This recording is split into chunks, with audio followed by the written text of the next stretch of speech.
meditarmos neste capítulo. E o livro que nós trazemos para esta meditação é o livro de Mateus, capítulo 26, versículo 40. Evangelho segundo São Mateus, capítulo 26, versículo 40. Diz assim a palavra do Senhor. E voltando para os discípulos, achou-os adormecidos e disse a Pedro: então, nem uma hora pudestes velar comigo? Palavra do Senhor. Deus nos abençoe. Oremos ao Senhor. Obrigado, Pai, por este momento que o Senhor nos concedeu para estarmos na Tua presença. Pai, nós queremos entregar nas Tuas mãos estes minutos que teremos de meditação. O Senhor venha falar para os nossos corações, em nome de Jesus. Amém. Glória a Deus. É sempre um gosto quando temos esta oportunidade de nós podermos partilhar a palavra do Senhor, e porque a Bíblia diz que a fé vem pelo ouvir e o ouvir a palavra do Senhor. Então há esta necessidade de nós nos alimentarmos da palavra do Senhor todos os dias. E neste livro em que nós lemos, há algo muito profundo e impactante nesta cena de Mateus, capítulo 26.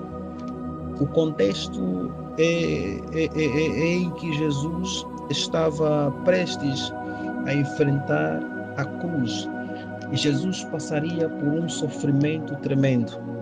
E esta dor que Jesus atravessaria não seria apenas uma dor emocional, ou uma dor física, mas seria também uma dor emocional. Ou seja, Jesus passaria na cruz do Calvário a maior vergonha que um homem poderia passar.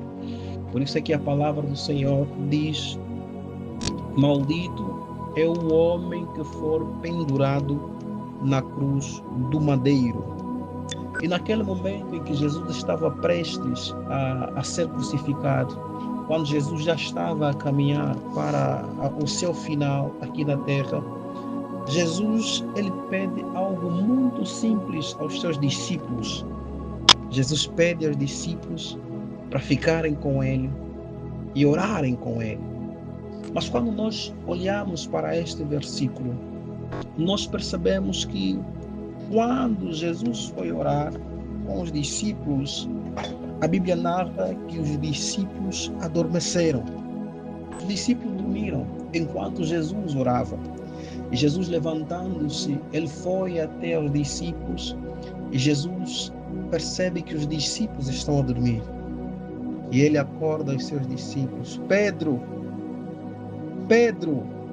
então nem uma hora pudestes velar comigo? Irmãos, essa não é apenas uma repreensão que Jesus faz aos discípulos, mas é na verdade também um convite que Jesus faz aos discípulos para voltarem à oração. Nós estamos vivendo num tempo em que temos muita correria. Hoje todo mundo está a correr atrás do pão, atrás de uma residência para viver. E as correrias são tantas que quase que não temos nem uma hora para estar com o Senhor. E nós vivemos num dia, irmãos, que também as pessoas têm tempo para tudo. As pessoas têm tempo para redes sociais, as pessoas têm tempo para conversas, as pessoas têm tempo para distrações, mas muitas vezes não conseguimos separar apenas uma hora, às vezes mesmo 15 minutos, 30 minutos, não conseguimos separar um tempo para estar com Deus, um tempo para nos trancarmos no nosso quarto e orarmos e falarmos com o nosso Pai. Às vezes não temos esse tempo. Temos tempo para atender tudo. Atendemos as redes sociais, atendemos os amigos, atendemos os patrões, mas tempo para estarmos com Deus, às vezes nem temos esse mesmo tempo. Então, em Evangelho de Mateus, capítulo 6, no Evangelho de Mateus, no capítulo 6, Jesus ensina que a oração não é espetáculo. A oração não é para ser vista, nem é para impressionar. A oração, queridos, é um encontro. A oração é intimidade. Porque quando nós estamos no quarto fechado em oração com o nosso Pai, nós estamos livres das distrações. Quando nós nos fechamos no quarto com o nosso Pai, nós silenciamos o mundo. E quando nós nos fechamos no quarto em oração com o nosso Pai, nós damos prioridade ao nosso Pai. E o nosso Pai, ele precisa ser prioridade nas nossas vidas.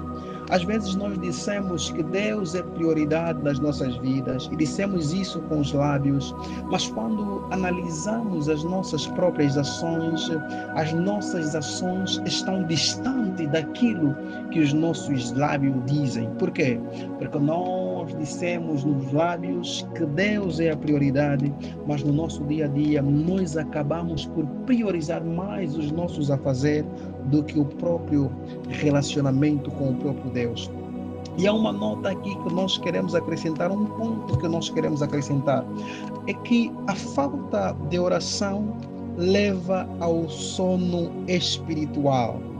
Se nós olhar para estes discípulos neste capítulo de Mateus que nós lemos, nós conseguimos perceber de que os discípulos, eles dormiram no momento mais crítico, um momento em que se aproximava a morte de Cristo, um momento em que Cristo seria preso.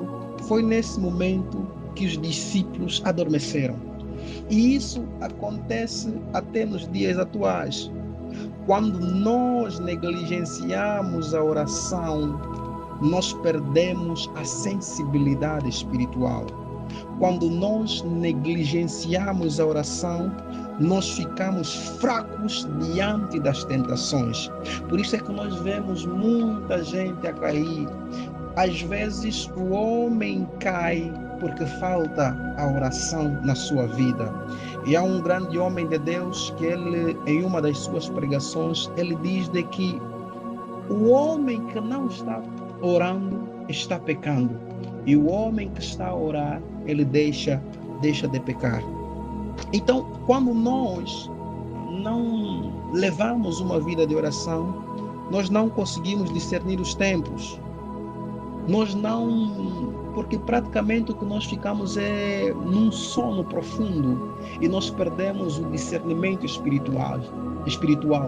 Não conseguimos discernir corretamente o que está acontecendo no mundo, que os tempos caminham para o seu final. Por quê? Porque nós negligenciamos a oração. Por isso é que Jesus, ele alerta: vigiai e orai para que não entreis em tentação.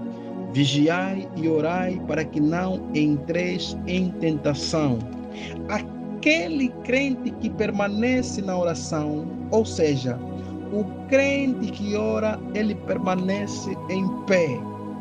Enquanto os discípulos dormiam, Jesus orava. E qual foi o resultado?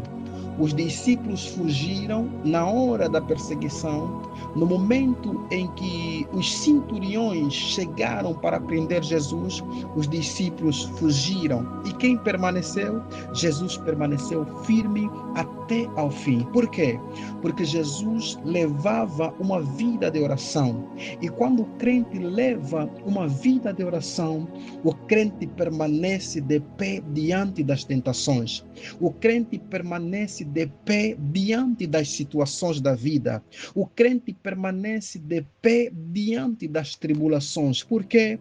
Porque o crente leva uma vida de oração. Porque o crente leva uma vida de conexão com o seu Criador. Aleluia! A oração, ela dá força para nós vencermos a luta. Por isso é que o crente, ele precisa orar. O crente precisa levar ou dedicar tempo em oração com Deus.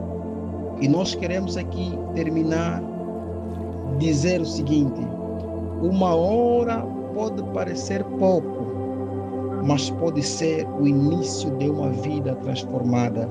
Então, que Deus nos ajude, que nós possamos continuar em oração, porque uma vida de oração não muda apenas o seu dia, mas ela muda o seu destino. Que Deus possa nos abençoar rica e